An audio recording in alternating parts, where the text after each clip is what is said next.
सुनिए जरा हुजूर क्या कहते हैं, सलासतुन ला युकल्लिमुहुमुल्लाह। तीन लोग ऐसे हैं जिससे अल्लाह कयामत के दिन बात नहीं करेगा। इस हदीस पाक को सुन के गौर से याद कर लीजिएगा और दूसरों तक पहुंचाइएगा। अक्लमंद वो है जो अपने घर के बाल बच्चों को बताए, खाते टाइम बैठते टाइम के। मौलाना साहब ने जलसे में एक हदीस सुनाई थी, वो मुझको याद है, वो अपने बच्चों को मैं सुना देता हूं। ये होना चाहिए। खाली गुटखा खाया, नंगे सर जलसे माँ के बैठ गया, हुल्लड़बाजी किया, क्या मतलब? यहाँ कीर्तन हो रहा है क्या? जलसे में क्या सिनेमा हाल है क्या कि सीटी मारा, हुल्लड़बाजी किया, 3 घंटे तक पैसा देके बड़ा बड़ा गुनाह किया और निकल गए वहां से। यहां तो 1 महीने तक चंदा हो भीख मांगा जाता है ताकि आपके लिए चादर बिछाई जाए, लाइट का इंतजाम हो ताकि 2 घंटा बैठ के आप कुरान हदीस सुन सकें। इसलिए 1 महीना तक वह भीख मांगते हैं। वरना जो भी जलसा करवाता है तो वो जलसे के पैसे से अपना घर नहीं बना लेता है। बेईमानी भी करेगा तो कितना बेईमानी करेगा? दिन भर चंदा किया, दोपहर में होटल में जाके गोश्त और पुलाव बिरयानी खा लेगा, इतना ही कर सकता है। और ये तो उसका हक है, जब दिन भर मेहनत करेगा जलसे के लिए, वो तो अच्छा खाना खाएगा, चाय पिएगा, गाड़ी में पेट्रोल डालेगा, या कुछ हुआ तो 200-500 रुपये पॉकेट में डाल लेगा। इतना ही तो कर सकता है। ऐसा नहीं कि सारा चंदा किया और सारा खा लिया, जमीन खरीद, ऐसा नहीं हो सकता। तो ये मेहनतें सिर्फ आपके लिए हैं कि आप इस जलसे के बहाने दीन सीख लें। और दीन नहीं सिखाया गया, नात खानी हो गई और चंदा हो गया, इसका मतलब है कि मेहनत पानी में चली गई। अब जरा गौर से एक हदीस पाक को सुन लीजिए, मेरी माँ बहन बेटियां भी गौर से सुन ले। इस हदीस पाक को सुने, याद रखें और दूसरों तक पहुंचाएं। 3 लोग ऐसे हैं जिससे अल्लाह कयामत के दिन बात नहीं करेगा। वला युज़क्कीहिम, उसको पाक नहीं करेगा गुनाहों से, उसी हालत में छोड़ देगा उसको। वला यनज़ुरु इलैहिम, और उसकी तरफ निगाह रहमत से नहीं देखेगा। वलहुम अज़ाबुन अलीम, उसके लिए दर्दनाक अजाब है। 3 लोग ऐसे, दर्दनाक अजाब उसके लिए है। अल्लाह बात नहीं करेगा, अल्लाह तबारक व तआला उसको गुनाहों से पाक नहीं करेगा, और अल्लाह निगाह रहमत से उसको नहीं देखेगा, उसके लिए दर्दनाक अजाब है। पहला शख्स है मलिकुन कज़्ज़ाब, यानी झूठा बादशाह, समाज का झूठा चौधरी, समाज का झूठा पंच। ए लड़का, ए देख क्या गधापनी का सबूत देता है।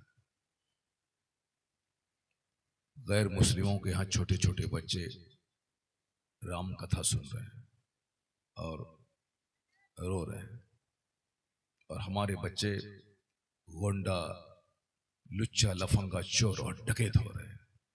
उसको जलसे से नफरत हो रही है।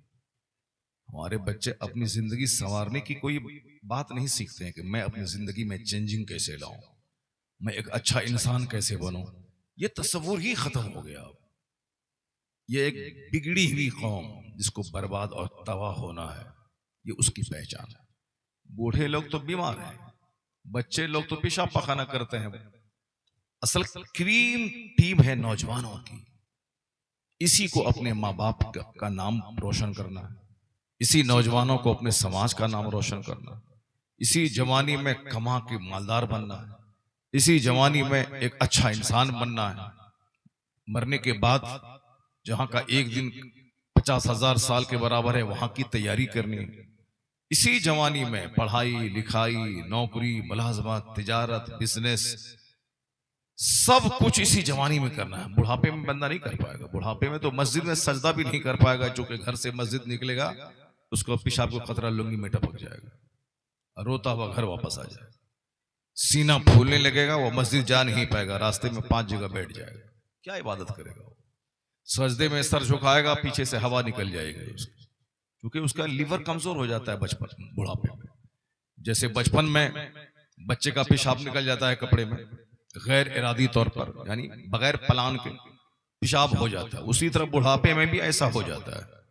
क्योंकि बचपन और बुढ़ापा दोनों सेम पीरियड है। बचपन में भी माँ बाप के मोहताज रहते हैं बच्चे, और बुढ़ापे में माँ बाप बच्चों के मोहताज रहते हैं। कोई खिला दे, कोई आके बैठ जाए, कोई मुझसे प्यार करे। जैसे बच्चों को भूख होती है कोई हमको प्यार करे, उसी तरह बूढ़ों को भी भूख होती है हमसे कोई प्यार करे। अब अगर बच्चों को प्यार ना करें तो बच्चा डकैत हो जाता है, जहर खा लेता है।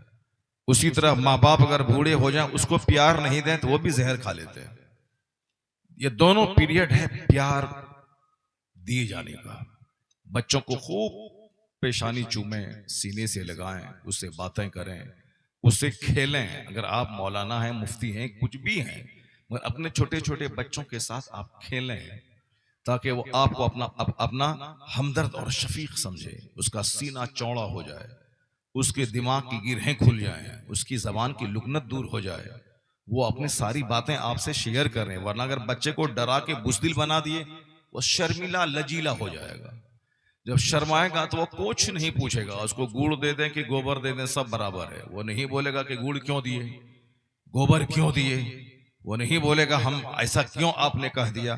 नहीं, वो तो इतना अंदर से टूट के बुज़दिल हो जाता है कि उसको मार भी दें तो भी वही हाल है, प्यार दें तो भी वही हाल है। इसमें 100% कसूर माँ बाप का होता है। माँ बाप को बच्चों को खूब प्यार देना चाहिए। अक्रिमू औलादकुम, हदीस में आया है कि अपनी औलाद की इज्जत करो, अपनी औलाद को खूब प्यार दो, उसको बेसहारा मत छोड़ दो। अगर आपने प्यार नहीं दिया तो फिर वह दूसरों से प्यार हासिल करना चाहेगा, समाज के दूसरे लोगों से अटैच हो जाएगा, आपको छोड़ देगा।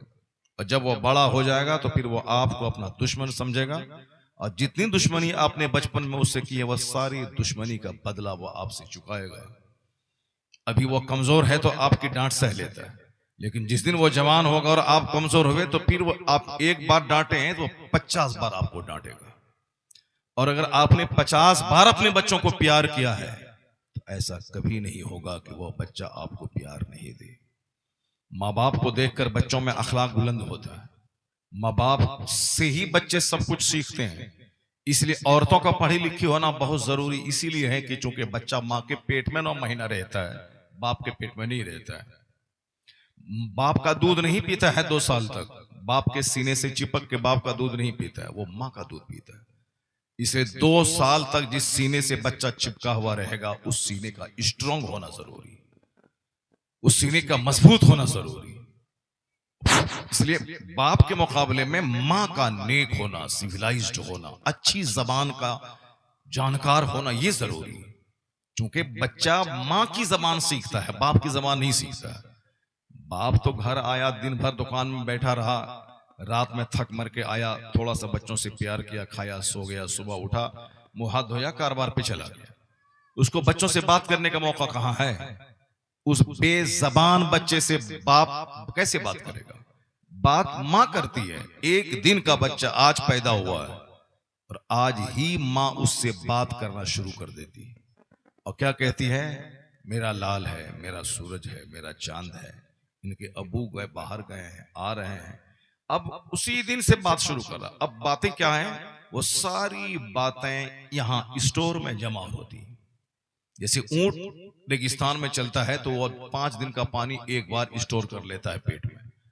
हम लोग इंसान हैं, रेगिस्तान में चलें तो प्यास के मारे मर जाएं, लेकिन ऊंट उस रेगिस्तान का जहाज कहलाता है, क्योंकि अल्लाह ने उसके पेट में ऐसी मशीन लगा दी है जिस मशीन के जरिए वो कई दिन का पानी एक बार पेट में स्टॉक कर लेता है।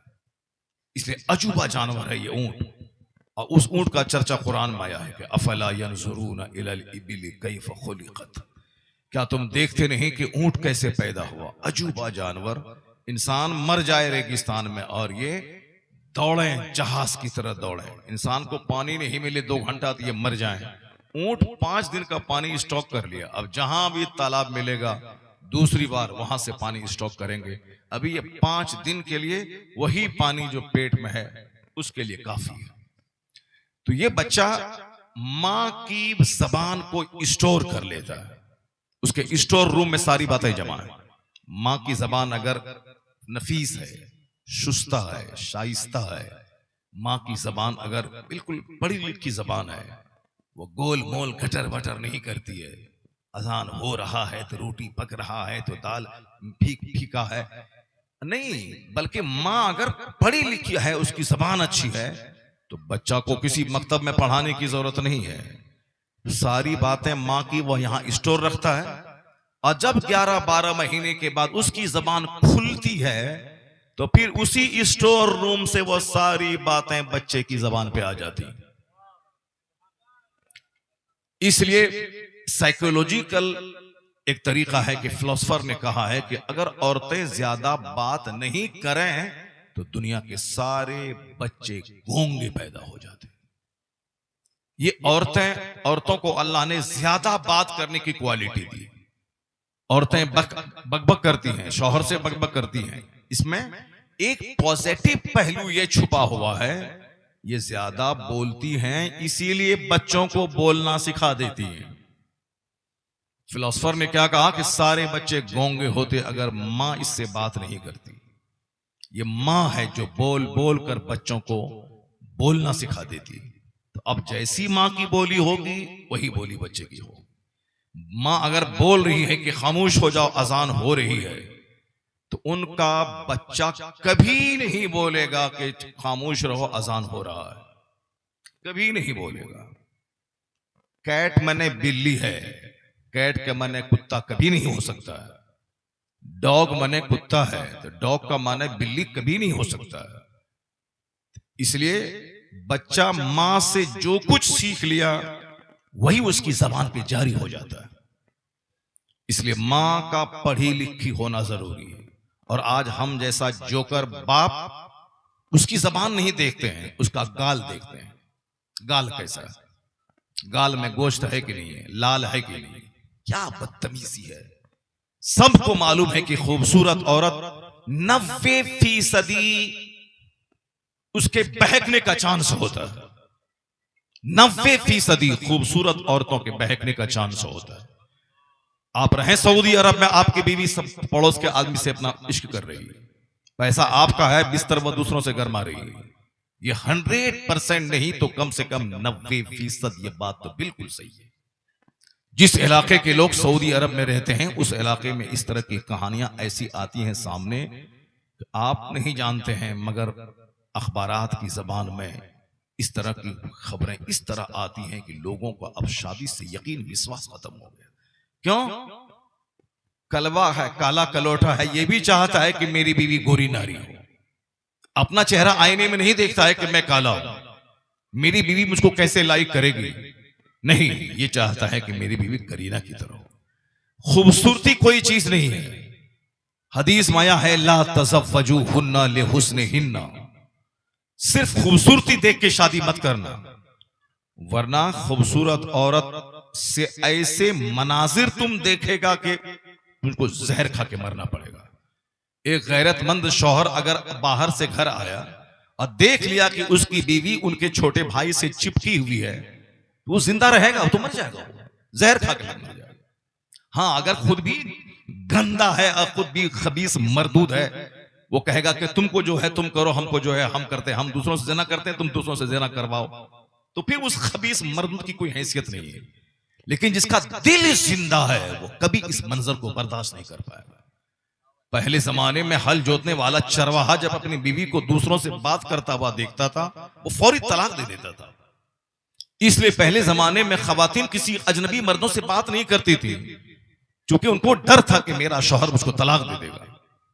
हदीस माया है कि एक बार एक शख्स की नई नई शादी हुई, ग़ज़वे खंदक का मौका था, अकाल इस्लाम के साथ वो जिहाद में शरीक थे, दोपहर का वक्त था।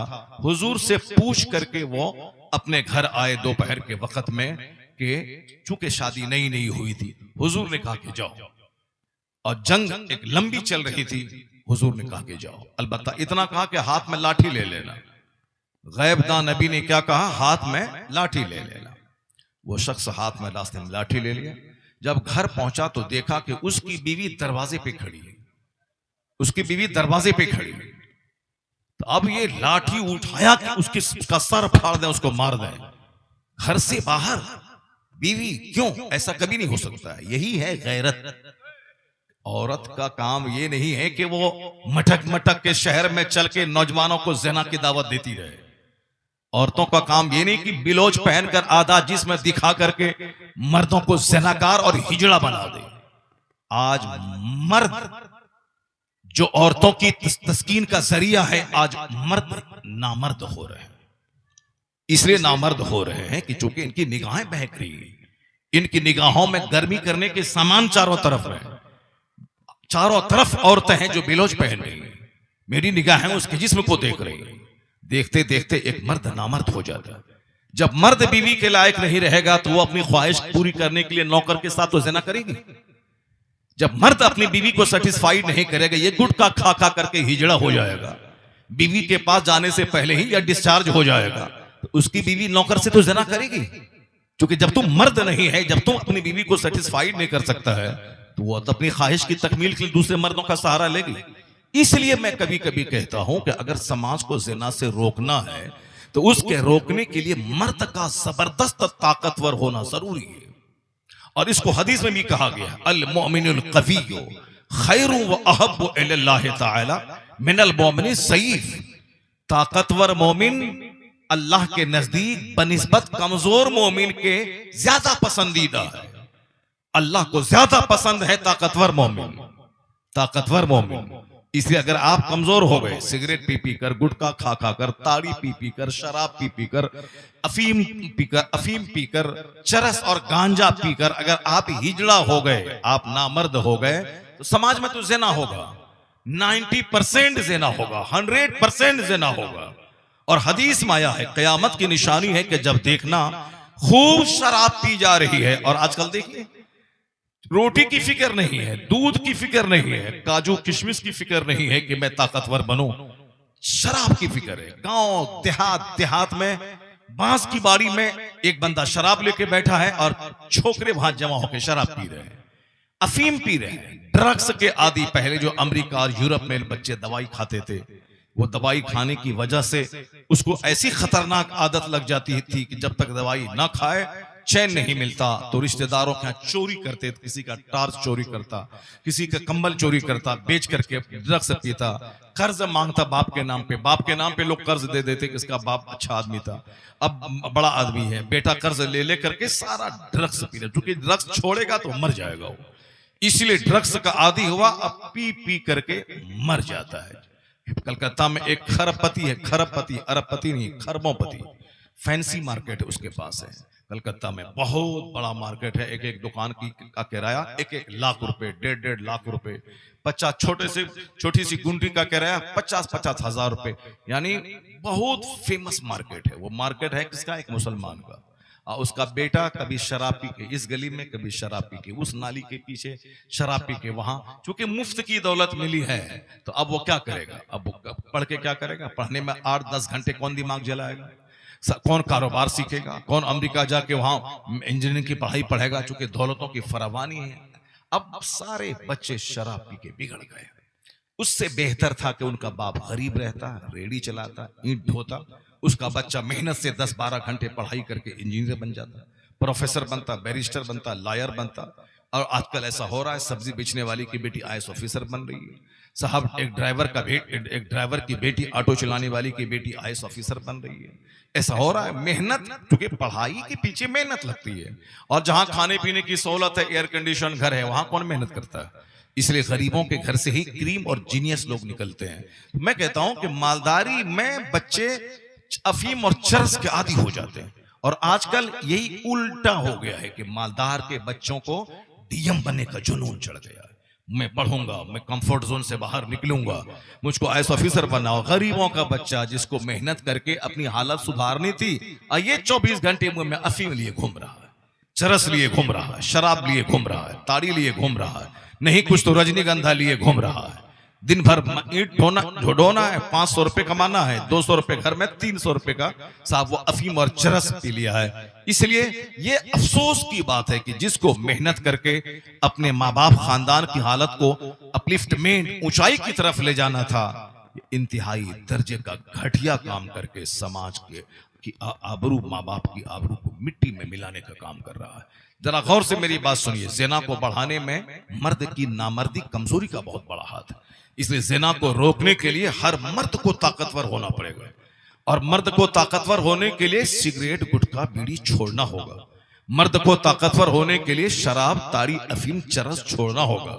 मर्द को ताकतवर होने के लिए दिमाग में गंदा ख्याल को छोड़ना होगा, और गंदा ख्याल छोड़ने के लिए बंदा को पढ़ना लिखना होगा, पढ़ाई का जुनून सवार करना होगा।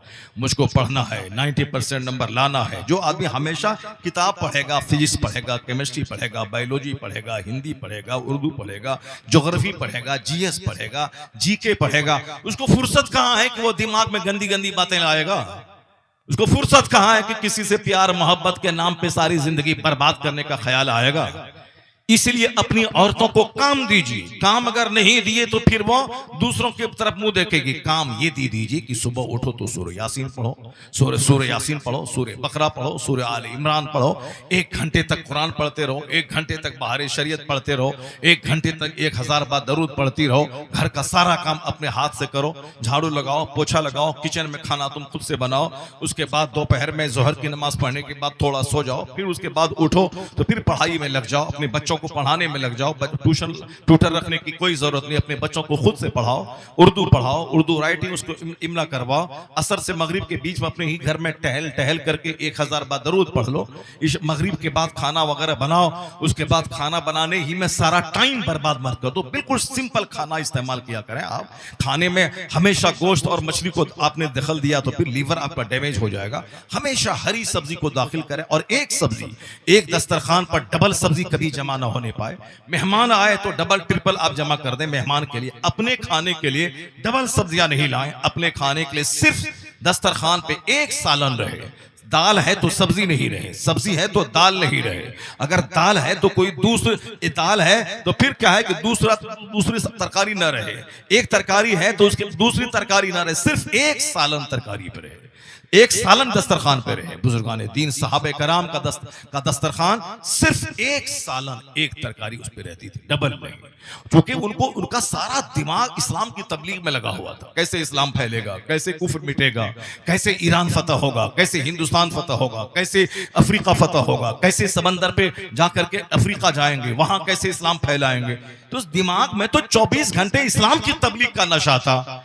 उसको कहा ये खाएं वो खाएं, ये टिक्का साहब शामी खाएं, कबाब खाएं, टिकिया खाएं। जैसे बकरीद के मौसम में औरतों को क्या होता है, गोश्त को पीसें, कूटें, टिकिया बनाएं, कबाब बनाएं, ये बनाएं। अब पूरी एनर्जी उसी में लग गई। ये बकरीद का 10 दिन और ये यौम अरफा, यौम नहर, यौम तशरीक, ये इबादतों का दिन है। आदमी खाए पिए, रोजा नहीं रखे, मगर तकबीर पढ़े, हर नमाज के बाद जोर से तकबीर कहे, इबादत का दिन। अब सारा वक्त बंदा गोश्त खाने में लगा दिया।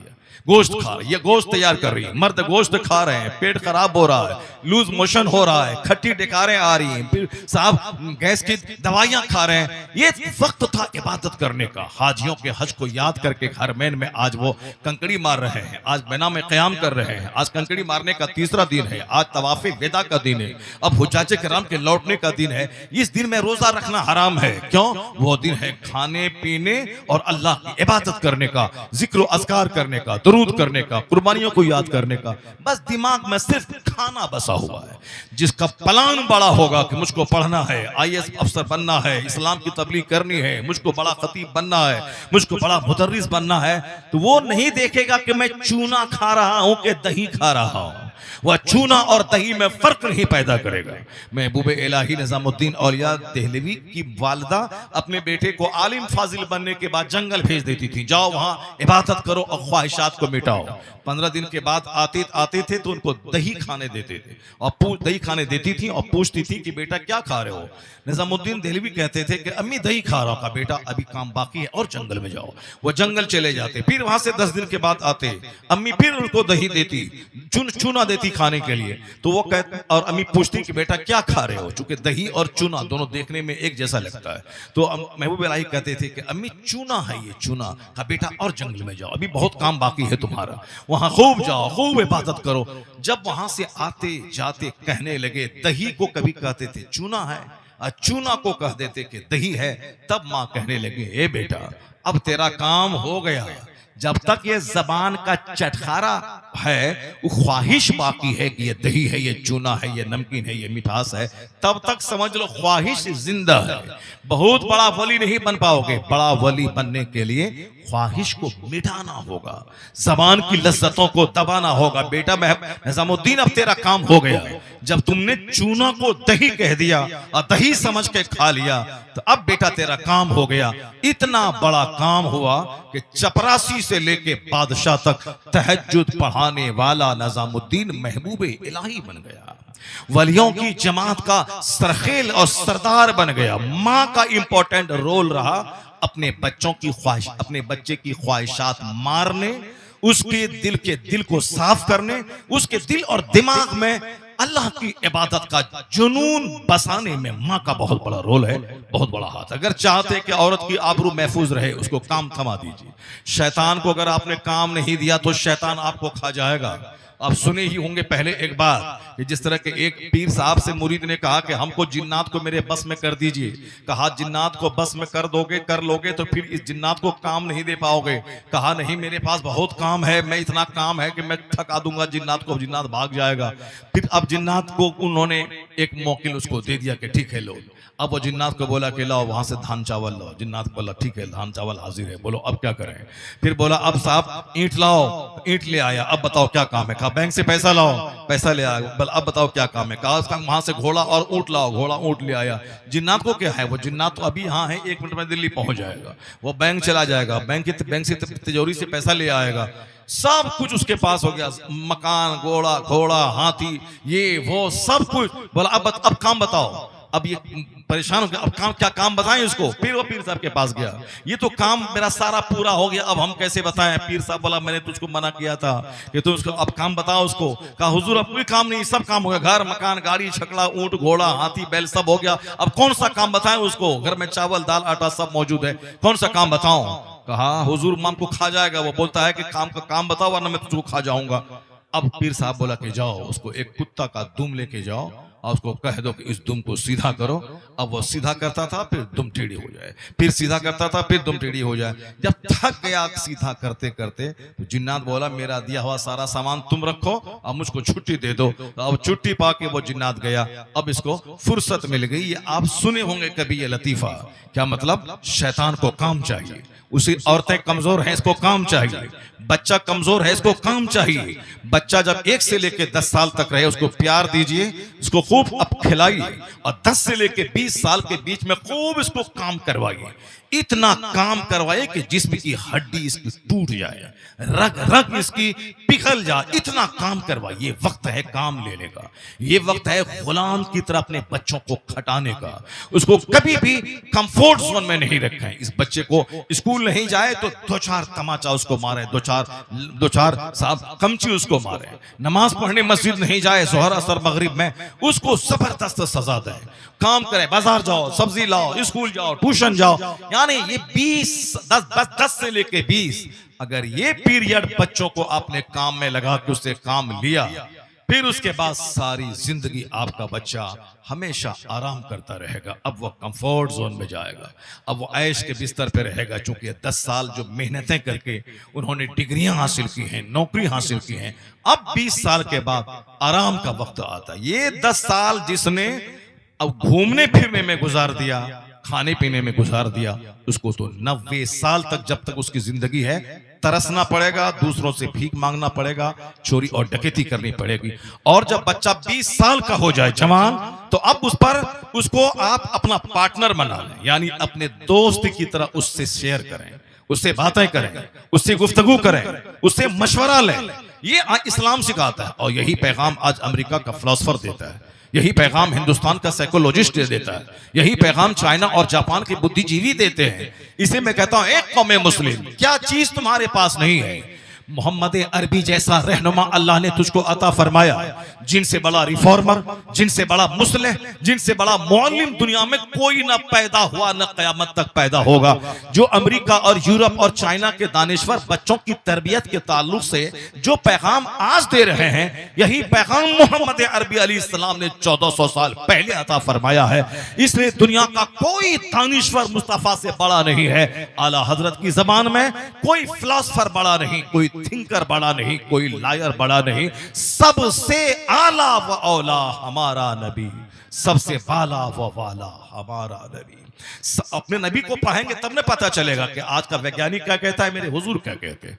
इसलिए नबी को पढ़ने वाला वो कभी किसी आइंस्टाइन, कभी किसी इब्राहिम लिंकन, कभी जॉर्ज वाशिंगटन, कभी किसी मसूलिनी, कभी किसी हिटलर, कभी किसी गौतम बुद्ध, किसी को बड़ा नहीं मानेगा, क्योंकि सबसे बड़ा अक्लमंद, सबसे बड़ा ज़हीन, सबसे बड़ा खूबसूरत, सबसे बड़ा मुस्लिह, सबसे बड़ा मुअल्लिम अगर कोई इस रुए जमीन पे है तो मोहम्मद अरबी के साथ गिरामी। उनसे बड़ा कोई नहीं पैदा हुआ, अल्लाह ने बनाया ही नहीं। लम याते नज़ीरों का फी नजरिन मिसले तो ना शुद्ध पैदा जाना, जगराज को ताज तोरे सरसू है, तुझको शहे दूसरा जाना। ये बातें खालिस स्कूल की थी जो मैंने आपके सामने बयान की। साइकोलॉजी की बात है जो मैंने साइकोलॉजी में पढ़ी है। मैंने मैट्रिक हाईएस्ट नंबर से पास किया है, 400 बच्चों में टॉप किया है मैंने। इंटरमीडिएट मैंने कई कॉलेज में टॉप किया है, मैं इन इंग्लिश उसमें टॉप किया है, अंग्रेजी ऑनर्स में मैंने पूरे कॉलेज में टॉप किया। मैंने मेहनतें की हैं, मैंने पढ़ा है, स्कूल को मैंने देखा है। स्कूल में मेरा सब्जेक्ट था इंटरमीडिएट में अंग्रेजी मेन सब्जेक्ट मेरा था, साइड का सब्सिडियरी सब्जेक्ट था साइकोलॉजी और सोशियोलॉजी और पर्शियन था। तो साइकोलॉजी मैंने पढ़ी है कि साहब साइकोलॉजी में साइकोलॉजिस्ट क्या कहते हैं, एक आदमी की पर्सनालिटी डेवलपमेंट कैसे होती है, एक आदमी की सोच कैसी है, किस आदमी की नाक, आंख, पांव, हाथ कैसा है, जिससे आप उसके कैरेक्टर का पता लगा सकते हैं। ये सारी बातें साइकोलॉजी की है। तो साइकोलॉजिकल थ्योरी है कि बच्चा जब 1 से लेकर 8 साल तक रहे, उसको खूब प्यार दे, उसे चूमे, चूसें, सीने से लगाएं, कांधे पे बैठाएं, उससे आप बच्चों की तरह हरकतें करें ताकि बच्चा आपसे दिल बहलाए, हरकतें करे। और ये सरकार अलैहिस्सलाम की प्यारी प्यारी सुन्नत है। आका अलैहिस्सलाम नमाज पढ़ते थे, आपका नवासा हुसैन आपकी पीठ पर आके बैठ जाते थे, आप नहीं मारते थे, आई भागो मैं नमाज पढ़ रहा हूं, जैसे आजकल का जाहिल सब करता है। बच्चा उसका बैठ जाए उठा के पटक दिया, नमाज पढ़ रहा है, कोई बाजू में आके खड़ा हो गया तो ये बिल्कुल इतना टाइट हो जाता है कि जैसे कि उसको मार के भगा देगा उसको। नहीं, जब नमाज पढ़ें और जगह थोड़ी सी बाकी है, कोई दूसरा आदमी घुस जाए, आप बिल्कुल सॉफ्ट बन जाए, नर्म बन जाए, आप अपने बाजू को सटा लें, अपने पाँव को एक दूसरे से मिला दें ताकि वो खड़ा हो जाए। नहीं, कोई आदमी पहले से बैठा हुआ था, जुमा का दिन है, खुतबा के बाद जब नमाज खड़ी हुई तो अब वो बच्चा बेचारा वो मस्जिद से बाहर जा रहा है, सब तमाशा देख रहा है, कोई उसको जगह नहीं दे रहा है। हालांकि बेहतर था कि खुद वहां से निकल जाते, उस आदमी को जिल्लत से बचा देते। और फिर जिल्लत से बचाना क्या है, थोड़ा सा आदमी नर्म हो जाए, जगह फौरन उसकी बन जाएगी। लेकिन नहीं, आदमी पूरा पांव फैला के पूरा टाइट हो जाता है, बदन को पूरा हार्ड कर लेता है। जबकि मसला है कि अपने नमाजी भाई के लिए अपने जिस्म को नर्म कर ले, सॉफ्ट कर ले, उसको जगह दे दे। और जब कोई कहे कि मजलिस में कि जगह दे दो, तो उस पर मजलिस में बैठे हुए लोग उसको जगह दे दें, उसको बैठा लें, उसको बेइज्जती से बचाएं। अगर वो तन्हा वहां से निकल गया तो जलील और अपने आप को बेइज्जत महसूस करेगा। तो एक मोमिन भाई को बेइज्जती से बचाने वाला अल्लाह ताला क़यामत के दिन उसको बेइज्जती से बचाएगा, क़यामत के दिन उसके ऐब की पर्दापोशी फरमाएगा। सिर्फ घमंड, गुरूर और जहालत में लोग जीते हैं। 1 से लेकर 10 साल तक बच्चों से हरकतें करें। आका अलैहिस्सलाम इमाम हुसैन के होंठ को चूसते थे, इमाम हुसैन की पेशानी को बोसा देते थे, अपने सीने से लगाते थे। हदीस में आया है यमतस्सु, इस तरह से हुजूर होंठ को चूसते थे, कमा यमतस्सु रजुला तमरा, जैसे कि कोई आदमी खजूर को चूसा करता है। इस तरह हुसैन के अपने नवासे की होंठ चूसते थे, उनकी पेशानी को चूमते थे, उनके चेहरे को बोसा देते थे, उनके मुंह में खाना डाल देते थे। सजदे हालत में अगर पीठ पे चढ़ जाए, हुजूर सजदा को लंबा कर देते थे। अगर वो आप सजदा करते हैं, बीच में हुसैन घुस गया तो अपने हाथ को फैला देते थे। अगर आप तकरीर कर रहे हैं जुमा के दिन, अगर हुसैन गिरते पड़ते आ जाते तो आप मेंबर से नीचे आके उनको अपने कांधे अपने बाजू में ले लेते, बाजू में ले करके आप खुतबे जुमा दिया करते थे। ये प्यार था। लेकिन उसके बाद इसी प्यार में वो ट्रेनिंग मेरे मुस्तफा ने हसनैन करीमैन को दे दिया कि जब नाना की उम्मत पे मुसीबत के वक्त आ गए, वही प्यार जिस हुसैन को दिया गया था उस हुसैन और हसन ने अपनी गर्दनें कटवा के नाना के दीन को बचाकर नाना की सारी मोहब्बतों का कर्ज अदा कर दिया। ये था आका अलैहिस्सलाम ने अपने नवासे की जो तरबियत की थी। यह तरबियत यही थी कि आज मैं हुसैन को कांधे पे उठा रहा हूं, कल हुसैन इतना बुलंद इतना स्ट्रांग हो जाएगा, जब मेरी उम्मत का बोझ इनके कांधे पे आएगा तो हुसैन जान बचाने के लिए मैदान से नहीं भागेगा, जान और औलाद सब दे के नाना के दीन को बचाने की कोशिश करेगा। तो अपने बच्चों को खूब प्यार दें। जो साइकोलॉजिस्ट आज कहते हैं मेरे पैगंबर ने प्रैक्टिकल में 1400 साल पहले बता दिया, और आज से 1000 साल पहले साइकोलॉजी नाम का कोई ब्रांच नहीं था, फिजिक्स केमिस्ट्री बायोलॉजी नाम की कोई चीज नहीं थी, अमेरिका नाम का कोई मुल्क आज से 1000 साल पहले नहीं था, और एक कॉलेज यूनिवर्सिटी दुनिया में नहीं थी आज से 1200 साल पहले।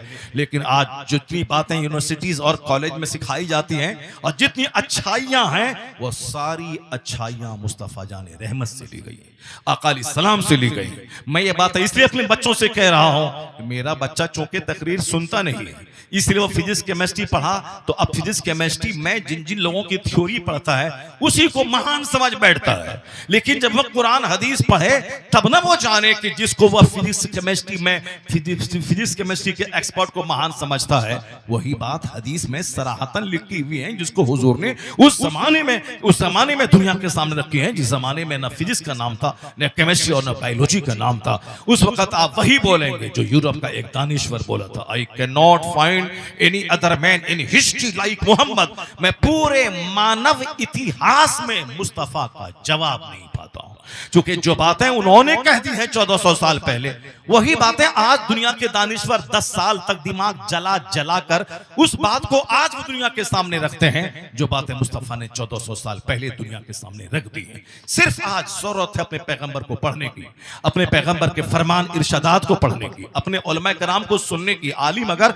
अपनी बात बोलता हो तो कभी मत सुने आलिम की बात, लेकिन अगर आलिम आपके पैगंबर की बात बोल रहा हो, अगर आलिम कुरान की बात बोल रहा हो, अगर आलिम मुस्तफा की बात बोल रहा हो, तो हर मुसलमान पे फर्ज और लाजिम है उस पर कि आलिम की गुफ्तगू गौर से सुना करें, उसके लिए अपने लिए तिर्याक समझा करें, उसके लिए उसको अपने लिए एक सीधी हयात समझा करें, उसको अपने लिए जिंदगी गुजारने का जबरदस्त और नुस्खा उसको पाया करें। अपने बच्चों के साथ तरबियत के ताल्लुक से बस एक बात मैं बोल के इसको खत्म करूं, फिर वो हदीस पाक सुनाता हूं जो हदीस पाक मैंने उठाया था कि बच्चों की तरबियत का असर दुनिया में क्या होता है। अभी ताजा 3 दिन पहले हम लोगों ने कुर्बानी की है और जबरदस्त हमने इस्लामी तारीख पढ़ी है। कुरान शरीफ में पूरी कहानी को बयान किया गया है। फलम्मा बलगा माहु सअय, यानी जब इस्माइल अपने बाप के साथ चलने के काबिल हो गए तो इब्राहिम अलैहिस्सलाम ने अपने बेटे से कहा, या बुनैया इन्नी अरा फिल मनाम अन्नी अस्बहुका फंजुर माज़ा तरा। जनाब इब्राहिम ने अपने बेटे इस्माइल से कहा, ए मेरे लाल, ए मेरे बेटे, मैंने ख्वाब देखा है कि मैं तुझको ज़बह कर रहा हूं, मैंने ख्वाब देखा है कि मैं तुझको ज़बह कर रहा हूं। तो अगर आज कोई बाप अपने बेटे से कह दे कि मैं ख्वाब देखा हूं कि ऐसा मैं कर रहा हूं, बेटा नजर चुरा के ऐसा भागेगा कि फिर सारी जिंदगी वो अपने बाप के सामने नहीं आएगा कि बाप अपने बेटे को ज़बह कर देगा। सिर्फ बाप काम बता दे कि तुमको 5 घंटे ये काम करना है, बाप जब तक है डर के मारे काम में लगा है, जहां बाप नजर से हटा वो बच्चा भाग के खड़ा हो गया, कोई न कोई बहाना, पेशाब का पखाना का बहाना बनाया। अब जनाब इस्माइल ने क्या कहा, या अबती फअल, क्या कहा, ए मेरे बाप, जिस बात का हुक्म आपका रब आपको दिया है वह काम कर गुजरिए, आप कर जाइए। मैं हाथ नहीं झाड़ूंगा, मैं सर नहीं फेरूंगा, मैं नहीं भागूंगा, मैं नहीं उछलूंगा कूदूंगा, मैं नहीं गर्दन हटाऊंगा। सातजिदुनी इंशाअल्लाहु मिनस साबिरीन, अनकरीब आप मुझे सब्र करने वाला पाएंगे। जनाब इस्माइल को जब लेटा दिया गया, जनाब इब्राहिम अलैहिस्सलाम जब उसके सीने पे चढ़ गए और छुरी चला दी, इस्माइल अलैहिस्सलाम ने उफ तक नहीं कहा, इतना कहा कि अब्बू आंख पे पट्टी बांध लें। मुमकिन है कि आप जब छुरी चलाएं मेरे चेहरे पे आपकी नजर पड़े तो फिर हो सकता है कि प्यार गालिब आ जाए, एक बड़े काम से आप रुक महरूम हो जाएं। नहीं, आप मेरे खून में लथपथ कपड़े को मेरी अम्मी को दे दें, उसे सब्र का पैगाम दे दें और आपको जो हुक्म आपके रब ने दिया है आप कर गुजरिए। जनाब इब्राहिम ने छुरी चला दी अपने बेटे की गर्दन पे। किसने इस्माइल को आदाब फर्जंदी सिखाया था? अपने बाप का ऐसा अदब किया जाता है, बाप के हर फरमान के सामने सरेंडर किया जाता है, बाप की बातों को माना जाता है। ये किसने सिखाया? उस नन्ही सी उम्र में 12-13 साल की उम्र में जनाब इस्माइल को किसने सिखाया? ये किसने सिखाया? बाप के कैरेक्टर ने सिखाया। इस्माइल ने बचपन से देखा कि मेरा बाप वो है जो सजदे में अल्लाह के हुजूर रो रहे हैं, मेरी माँ वो है जो रात रात भर सजदे में अल्लाह के हुजूर रोती है। माँ को देखा था इस्माइल ने अल्लाह वाली, बाप को देखा था इस्माइल ने अल्लाह वाला। वो कहा मारते हुए कभी नहीं देखा था, आवारगी में कभी नहीं देखा था। माँ बाप रात में उठ उठ के अल्लाह के हुजूर रोते थे, तो माँ बाप का ये सजदा, माँ बाप की आंख से निकले हुए आंसू के कतरे जनाब इस्माइल को दीन समझा गया था। ये दुनिया एक पानी का कतरा है, आखिरत मिस्र समंदर के है। ये दुनिया एक साहब धोखा है और सच्चाई असल में आखिरत की है। ये माँ बाप का कैरेक्टर बच्चों को समझाता। अगर माँ हो चोड़े, माँ हो फिल्म देखने वाली, माँ हो मोबाइल चलाने वाली, तो उसका बेटा तो मोबाइल चालक बन जाएगा, उसका बेटा तो माँ चोड़ेल है, उसका बेटा शैतान अकबर बन जाएगा। इसलिए माँ बाप को देख देख कर बच्चे सीखते हैं। बच्चे को ना भी नसीहत करें, एक अच्छा मॉडल आप पेश करें अपने बच्चों के लिए, तो आपका बच्चा जैसे जैसे आपको देखता है वैसे वैसे बच्चा अपने घर में करना शुरू कर देता है। अच्छी औलाद चाहिए तो सिर्फ मुखड़ा मत देखना, अच्छी औलाद चाहिए तो अच्छी औरत देखना, अच्छे कैरेक्टर वाली, अच्छी खसलत वाली, अच्छे माँ बाप वाली, अच्छे खानदानी बैकग्राउंड वाली, जिसका कोचिंग सेंटर में हाथ बहका ना हो, स्कूल में चेहरा बहका ना हो, घर में जिसका जिस्म गंदा ना हुआ हो। यानी ऐसी औरत का सिलेक्शन करें ताकि आपकी औलाद सेहतमंद हो, आपकी औलाद अक्लमंद हो, आपकी औलाद दबंग हो। दबंग का मतलब जब समाज और मुस्लिम अब सोसाइटी पे जब कोई बुरा वक्त आ जाए, ये ऐसे हिजड़ा बन के दबा रख के भाग ना जाए, बल्कि मजबूती से मुकाबला करे, दुश्मन का मुकाबला करे, जिहाद करे, यानी समाज से क्राइम को मिटा दे। जब ताकत रहेगी तब ना दुश्मनों के बीच में घुस के दुश्मनों की गर्दनें काटेगा, दुश्मनों को पछाड़ेगा। समाज में हर तरफ शराब का बोलबाला है, ताकत रहेगी तब न शराबी का हाथ तोड़ेगा, तब न उसके हाथ से जाम छीनेगा, तब न उसके जाम को तोड़ेगा। समाज में हिंदुस्तान के तई गद्दारी करने वाले गद्दार पैदा हो रहे हैं। जब ताकत रहेगी तब न उसका डेना तोड़ेगा, उसका बाजू तोड़ेगा, उसको उसका मुकाबला करेगा। तो गद्दारों का मुकाबला करने के लिए ताकत चाहिए, मुशरिकों का मुकाबला करने के लिए ताकत चाहिए, शराबी, पापी, ज़िनाकार, डकैत का मुकाबला करने के लिए ताकत चाहिए। कोई डकैत हमारे घर में घुस जाए, मेरी माँ बहन बेटी पे बुरी नजर डाल के हमला करना चाहे, अगर हिजड़ा रहा तो फिर वो अपनी निगाहों के सामने ज़िनाकारी देखेगा, लेकिन अगर दबंग रहा तो उस चोर का डेना तोड़ देगा, उसकी छाती पे चढ़ जाएगा। वो सारे डकैतों और इज्जत लूटने का इरादा रखने वालों को मार मार के घर से भगा देगा। इसलिए औरतों को भी दबंग रहना होगा। औरतें जब पर्दे में रहती हैं तब दबंग रहेंगी। वो अगर गैर मर्दों की गोद में झूलने लगी तो वो बिल्कुल नाकारा हो जाएंगी। औरतें उस वक्त गैरतमंद खुददार रहती हैं जब उसका सारा जिस्म अपने शौहर की अमानत रहता है। लेकिन अगर ये जिस्म कभी इसके गोद में, कभी उसकी गोद में, कभी स्कूल में, कभी कॉलेज में, कभी समाज में, कभी होटल में, इसके तिसके गोद में अगर ये जिस्म खेलता रहा, वो औरत अंदर से बुज़दिल हो जाती है, वो अंदर से बीमार हो जाती है, वो अंदर से टूट जाती है। इसलिए एक दबंग औलाद के लिए दबंग खातून का होना जरूरी है। दबंग खातून वो है जो फजर के लिए उठे, जोहर के लिए उठे, असर के लिए उठे, मगरिब के लिए उठे, इशा के लिए उठे, यानी वक्त पे पाबंदी से नमाज पढ़े। वो औरत सुस्त नहीं रहेगी। जो सुबह बिस्तर से उठ के नमाज पढ़ेगी वो कभी काहिल नहीं होगी। उसको हाथ में तस्बीह लेकर पूरे मैदान में घूमने की जरूरत नहीं है। जिस तरह आजकल औरतें घूम रही हैं, आज साहब शुगर का मर्ज हो गया, गैस्ट्रिक का मर्ज हो गया, वो बाहर घूम रही हैं, मत घूमे। वह सिर्फ 5 टाइम नमाज वक्त पे पढ़ा करे। अब फजर की नमाज पढ़ने के बाद अपने ही आंगन में, अगर उसको शौक है, वो आधा घंटा अपने ही आंगन में चले, बाहर घूमने की जरूरत नहीं है। तो जो काम 5 किलोमीटर की वॉकिंग से नहीं होगा, वो काम 1000 बार दुरूद पढ़ने से निकल जाएगा, वो काम 1000 बार कलमा पढ़ने से हो जाएगा। इसलिए बाहर घूमने की जरूरत नहीं है कि अपना मोटापा दूसरों को दिखलाएं, अपना चेहरा दूसरों को दिखलाएं, अपनी बॉडी दूसरों को दिखलाएं। नहीं नहीं, तुम घर में रहो। तुम्हारे जिस्म को अल्लाह ने ऐसा ही बनाया है। मर्द बाहर घूमेगा, मर्द 5 किलोमीटर चलेगा, मर्द पसीना बहाएगा, मर्द खेत में 10 घंटे हल चलाएगा, मर्द ट्रैक्टर चलाएगा, मर्द ट्रक चलाएगा, मर्द जहाज उड़ाएगा, मर्द पानी में गोता लगा के 3 महीने तक समंदर में शिप चलाएगा, मर्द चलाएगा, मर्द 5 कुंटल चावल का बोरा अपनी पीठ पे उठाएगा। ये काम तुम नहीं कर सकती हो। मर्द के चेहरे पे होती है दाढ़ी, और जहां दाढ़ी होती है वहां ताकत होती है। औरतों को अल्लाह ने दाढ़ी नहीं दिया है, इसलिए वहां ताकत मर्द के बराबर नहीं है।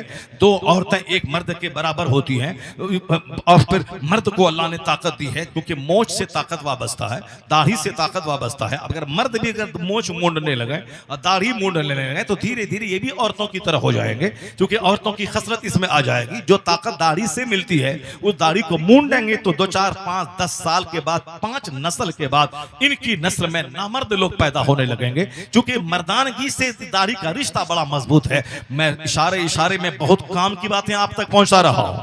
मैं बोलता हूं, बोलते में एक एक बात में हजारों बातें पोशीदा होती हैं, इसलिए मैं जवान गौर से एक जुमले को सुने कि मैं कह क्या रहा हूं, मैं बोल क्या रहा हूं। औरतों को दाढ़ी नहीं है इसलिए वह कमजोर है, मर्द को दाढ़ी है इसलिए दबंग है। लेकिन जब औरतों के चेहरे पे दाढ़ी के बाल निकल आते हैं तो वो निस्वानियत खो बैठती है, और अगर मर्द दाढ़ी मूंढ लें ये मर्दानगी का जौहर खो बैठता है। इसलिए औरतों के चेहरे पे दाढ़ी ऐब है, और मर्दों के चेहरे पे दाढ़ी न रहना ये मर्दों के लिए ऐब की बात है। जो आजकल यहूद व नसारा और फिल्मी कल्चर को देखने के बाद दुनिया के अक्सर नौजवान जो दाढ़ी मूंढ रहे हैं, गोया अपने हाथों से अपनी ताकत को ज़बह कर रहे हैं, अपने हाथों से अपनी मर्दानगी को ज़बह कर रहे हैं, अपने हाथों से अपनी एनर्जी को तबाह बर्बाद कर रहे हैं। तो मर्दों का ताकतवर रहना जरूरी है, औरतों का ताकतवर रहना जरूरी है। जुल्म मिटाने के लिए जो लोग हज करने गए हैं उन हाजियों से पूछिए कि आज वो बहुत सारे हाजी रो के वहां से लौटेंगे। क्यों? ये रुकन छूट गया, वो फर्ज छूट गया, वो वाजिब छूट गया, ये अदा नहीं कर पाए, वो मुस्तहब छूट गया। यानी सारे हाजी रो के, खासकर हिंदुस्तान पाकिस्तान के हाजी रो के आते, चूंकि हिंदुस्तान पाकिस्तान के हाजी 70 साल 80 साल 90 साल 60 साल 50+ में हज करने जाते हैं। पहले इनको मकान बनाना है, बेटी की शादी दिलानी है, बेटा को नौकरी दिलानी है, सब काम कर लेना है, तब उसके बाद मरने के लिए हज को चले जाना है। अब अगर मर भी गए तो कोई परवाह नहीं है। असल इबादत जवानी की है। हज क्या है? जो पैदल चलने वाला अरफात से जब मुजदलफा लौटता है 9 तारीख को, तो बस पे चलने वाला 7 घंटे में पहुंचता है, 4 किलोमीटर का रास्ता तय करता है। लेकिन जो पैदल चलता है वो 4 किलोमीटर दूर का रास्ता, वो 7 किलोमीटर दूर का रास्ता वो बिल्कुल 1 घंटे में तय कर लेता है पैदल चलने वाला। बस पे बैठे तो 8 घंटे में भी नहीं पहुंचता है बंदा मुजदलफा, 8 घंटे में भी नहीं पहुंचता है। दूर में ही ड्राइवर छोड़ देता है। मुजदलफा के हुदूद में रहना वाजिब है, वहां मगरिब और इशा पढ़ना जरूरी है, दोनों मिला करके। और फिर वहीं फजर पढ़ने के बाद थोड़ी देर अल्लाह अल्लाह करना है, फिर वहां से सारी फौज को मार्च करना है मीना की तरफ। ये मुजदलफा और अरफात और मीना के बीच में पड़ता है। बस से जाएंगे तो ये 4 किलोमीटर तय करने में 8 घंटे लग जाएंगे। लेकिन बदन में ताकत रहेगी तो बिल्कुल चुटकी में आधा घंटा पौने घंटा ऐसे निकला वैसे निकला, मुजदलफा पहुंच गया, वहां जाके मगरिब पढ़ा, इशा पढ़ा, फिर 2-4 घंटे सो गया। उसके बाद उठा, फिर फिर अल्लाह अल्लाह किया, तो तिलावत किया, फिर फजर पढ़ा, फजर के बाद जिक्र किया, फिर वहां से मीना के लिए मार्च किया। कमजोर आदमी इसी तरह से रो रो के वहां से आता है, रुक न छोड़ता है, उसको दम देना पड़ता है, यानी कुर्बानी देनी पड़ती है उस जुर्म के बदले में जो जुर्म उसको नहीं करना चाहिए। तो हिंदुस्तान का अक्सर हाजी कमजोर होते हैं, इंडोनेशिया के हाजी मजबूत होते हैं। 17 साल में, 18 साल में, 19 साल वहां के लोग हज करते हैं। और शादी में वहां के लोग ये पूछते हैं, जैसे हिंदुस्तान में पूछते हैं हम लोग, लड़की DLED करी कि नहीं करी, लड़का को नौकरी है कि नहीं है, लड़का BPSC कंप्लीट किया कि नहीं किया, ये हम लोग पूछते हैं। चाहे लड़का बदअखलाक हो, बदतमीज हो, नौकरी मिल गई तो इससे बड़ा खुशकिस्मत कोई नहीं। चाहे उसकी बेटी को मारे, उसकी बेटी को घर से बाहर निकाले, उसकी बेटी को तलाक देने की धमकी दे, उसकी बेटी को घर से बाहर छोड़ दे, उसकी बेटी को घर में छोड़ के बाहर घूमने के लिए दार्जिलिंग चला जाए, चाहे कुछ भी करे, माँ बाप को, उसके बेटी दुल्हन के माँ बाप को गाली दे, सब चलेगा, मगर लड़के को नौकरी चाहिए। ये कमजोर किस्म के लोग सिर्फ नौकरी देखते हैं, गुलामी देखते हैं, लड़कों का अखलाक, लड़कों का कैरेक्टर, लड़कों का अदब, लड़कों का डिसिप्लिन नहीं देखते हैं। उसी तरह यहाँ कमजोर किस्म के लोग लड़कियों की नौकरी देखते हैं। लड़की क्या है, DLED करी है कि नहीं करी है, टीचर की नौकरी मिली है कि नहीं मिली है, या पढ़ी लिखी है कि नहीं है।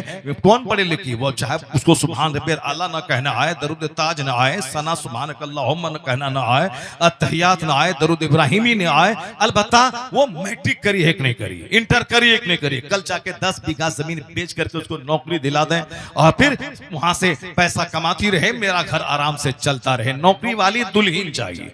अब वो चाहे उसका 2-4 हमल गिरा हुआ हो सब चलेगा, मगर नौकरी वाली दुल्हन चाहिए। क्या गंदी सोच होगी। एक बंदा नहीं पूछता कि लड़का हज किया है, लड़का उम्रा किया है। ये तो ऐब है हिंदुस्तान में कि जवान लड़का कैसे उम्रा कर लेगा, जवान लड़का कैसे हज कर लेगा, माँ बाप ने हज नहीं किया ये कैसे हज कर लेगा। ये जहालत की रस्सी में जकड़ा हुआ ये लोग आदमी अब माँ बाप के बगैर ये हज नहीं कर सकता है। माँ बाप के पास अगर पैसा है तो वो कुर्बानी करेगा, अगर उसके पास पैसा नहीं है तो कुर्बानी वाजिब नहीं है। मगर बेटा अगर कमा रहा है, बेटा के पास माल है तो इस पर कुर्बानी वाजिब है। बाप के पास माल नहीं है तो वाजिब नहीं है। शौहर के पास माल है तो हज फर्ज है, बीवी के पास माल नहीं है तो हज फर्ज नहीं है। अगर बीवी के पास इतना माल है कि मक्का जा सके आ सके, बीवी पर हज फर्ज है, शौहर पर हज फर्ज नहीं है। ये नहीं कि बीवी को लेके जाना है, माँ बाप को लेके जाना है, ये बिहारी सोच है, ये हिंदुस्तानी सोच है, कमजोर सोच है। और शरीयत क्या कहती है, हर आदमी जो जवान हो गया, आकिल बालिग जवान है, वो मुकल्लफ है। क्या मतलब, नमाज उस पर अलग फर्ज है, बीवी पर नमाज अलग फर्ज है, हज मर्द पे अलग फर्ज है, बीवी पर अलग फर्ज है। यानी जो साहिब माल हो जाए, जो साहिब निसाब हो जाए, बेटा पर हज फर्ज है वो हज करने जाए, बाप को नहीं लेके गया, कोई एक पैसे का गुनाह नहीं होगा।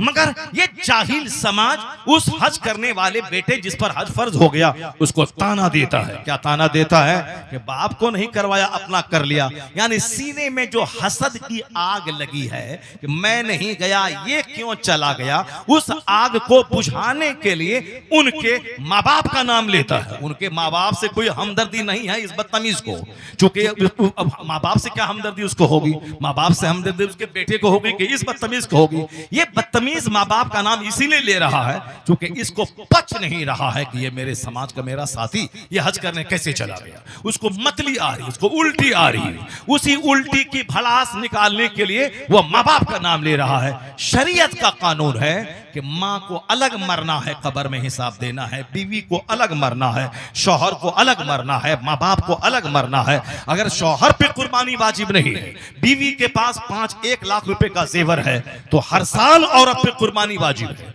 और शौहर अगर मजदूरी कर रहा है, अगर इस बार बकरीद के मौके पे इनके पास 60,000 के बराबर माल है तो कुर्बानी वाजिब है, अगर नहीं है तो कुर्बानी वाजिब नहीं है। बीवी के पास 2 लाख का जेवर है तो बीवी पे वाजिब है, बीवी कुर्बानी करेगी। नहीं, इस बार तुम करी थी, इस बार मैं कर लेता हूं, पिछले बार मैं करा था, इस बार तुम कर लो। ये सब जाहिल समाज ने, अब मौलाना अगर हक बयान करे, अब ये मौलाना का मुंह नोचने लगते हैं। क्या कहते हैं, नया नया मौलवी, नया नया फतवा।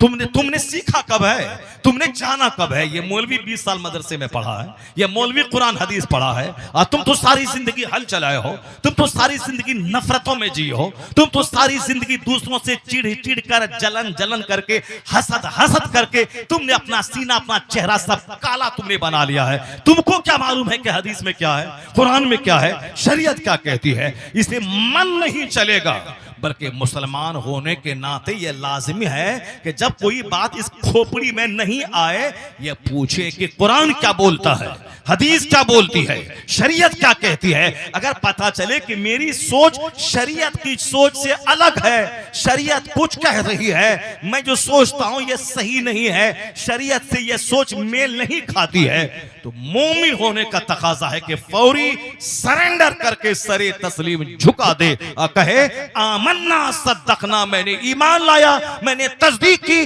वो बात सच्ची है जो अल्लाह ने कही है, रसूलुल्लाह ने कही है, मेरी बात झूठी, अल्लाह रसूल की बात सच। वाह वाह, बहुत खूब, सुभान अल्लाह। ये होना चाहिए। इसलिए तो कम पढ़ा लिखा कट पढ़वा मौलवी, ये कट पढ़वा मौलवी भी बड़ा खतरनाक होता है, जो सिर्फ सर पे टोपी लगा लिया, चेहरे पे दाढ़ी रख लिया, बदन पे जुब्बा पहन लिया, 2 साल मदरसे में रह के कुरान खानी करता रहा, अब समाज में आ गया, ठीक से बहारे शरीयत का एक जुमला पढ़ना नहीं आता, ठीक से अनवारे शरीयत भी नहीं पढ़ा है, वो सिर्फ जाके कुरान खानी किया है और वहां से घूम के चला आया है। और ये भी जाहिलों की तरह ही सोचता है, जाहिलों की तरह ही बोलता है।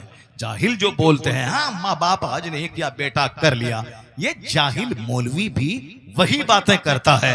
क्योंकि ये शरीयत तो पढ़ा नहीं है, ये तो सिर्फ कुरान खानी किया है। यहाँ कुरान खानी किया, 10 टका मिल गया, खा लिया चॉकलेट। वहाँ कुरान खानी किया, 50 टका मिल गया, टोपी खरीद लिया। वहाँ कुरान खानी किया, वहाँ 200 रुपये मिल गया, जुब्बा खरीद लिया।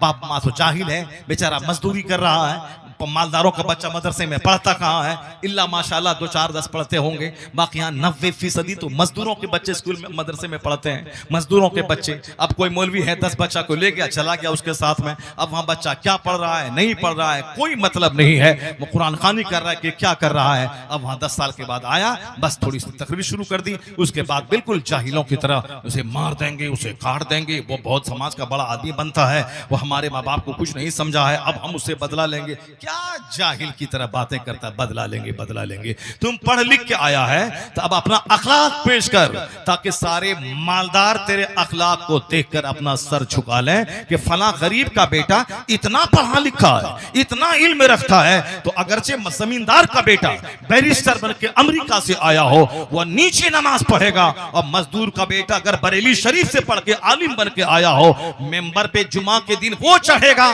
खिताब वो करेगा, इमामत के मुसल्ले पे गरीब का बच्चा नमाज पढ़ाएगा। यही तो समझ लेगा कि अरबपति का बैरिस्टर बच्चा पीछे है, मजदूर का आलिम बच्चा मेंबर पे चढ़ के सुभान अल्लाह, नारे तकबीर, इल्म सिखला रहा है। तो इल्म की ताकत जबरदस्त ताकत होती है, इल्म की ताकत जबरदस्त ताकत होती है। अपने बच्चों को इल्म सिखाएं, अपने बच्चों को पढ़ाएं लिखाएं, अपने बच्चों को इल्म सिखाएं, अपने बच्चों को हुनर सिखाएं, अपने बच्चों को अदब सिखाएं, अपने बच्चों को एहतराम सिखाएं। क्या हुआ भाई? हाँ?